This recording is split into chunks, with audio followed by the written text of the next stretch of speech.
From Russia with Love was released in 1963, riding high off the $60 million success of Dr. No. United Artists doubled the budget, and Terence Young returned to direct what is arguably one of the finest films in the series' history. From Russia with Love follows Bond's involvement in a grand scheme by evil organisation Spectre, who were briefly mentioned at the end of Dr. No.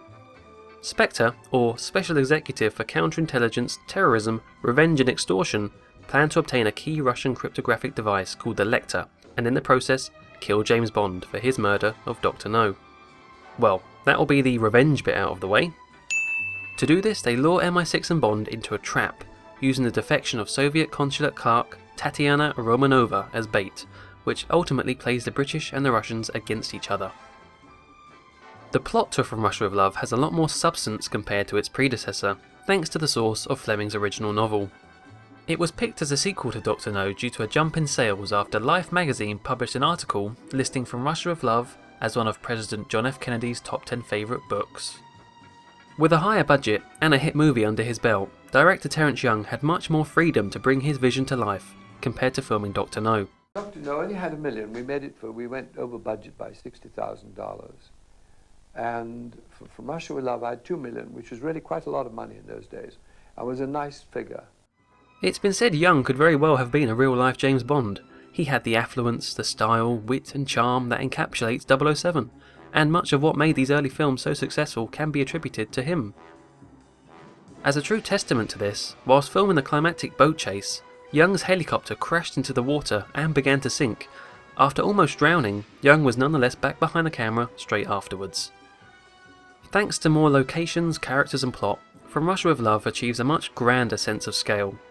Though the majority is set in Istanbul, the numerous set pieces never let a setting outstay its welcome. Perhaps to compensate for Dr. No, From Russia with Love is full of big action scenes. One after another we're shown chaotic gypsy fights or Hitchcock-inspired helicopter chases. Perhaps strongest of all, however, is the intense, brutal fight on the Orient Express between Bond and Spectre agent Donald Grant. Throughout the film, the viewer has always been aware of Spectre's plan, and therefore is one step ahead of Bond. It's a terrific method of creating suspense, so when Grant disguises as a British agent, we're left anticipating the consequence. After a slow, steady build-up, the ensuing fight was performed by the actors themselves rather than stunt doubles. In such a cramped environment lit only by a harsh blue light, the scene is truly intense and vicious, and would be the first of many to show Bond's troubles aboard a train.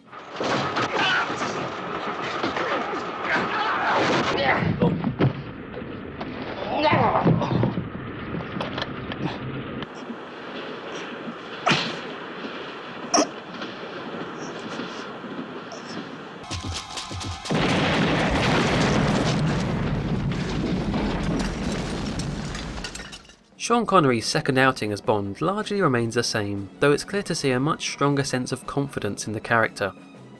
As a seductress who has then seduced herself, Daniela Bianchi's Titania does the remarkable and creates a sense of chemistry between her and Bond, a quality not all future Bond girls will possess. I will wear this one in Piccadilly. You won't. They've just passed some new laws there. As the first real henchman of the series, Donald Grant's ghostly shadowing of Bond throughout the film is also great thanks to actor Robert Shaw. Whilst Dr. No introduced the character to the big screen, From Russia with Love is the film that firmly established the conventions of what makes a Bond film Bond. The mysterious garden scene was originally supposed to sit after the titles, but Terence Young and editor Peter Hunt found they preferred a teaser scene before anything else, and thus created the pre-title sequence. In particular, it created the theme of Bond supposedly dying in the first few minutes of the film, an idea repeated in Thunderball, You Only Live Twice, and Skyfall, to name a few. The attaché case packed with gold sovereigns, tear gas and a throwing knife is the first of many gadgets to be issued by Q, now played by Desmond Llewellyn, who would go on to play the character until his death in 1999. It's no exploding pen, but the simplicity of it makes its use much more believable.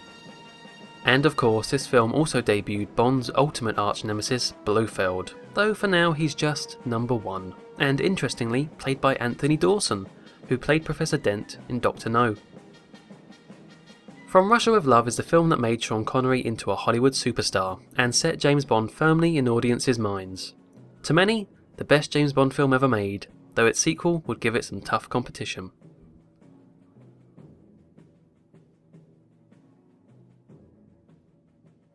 Ooh, rejected.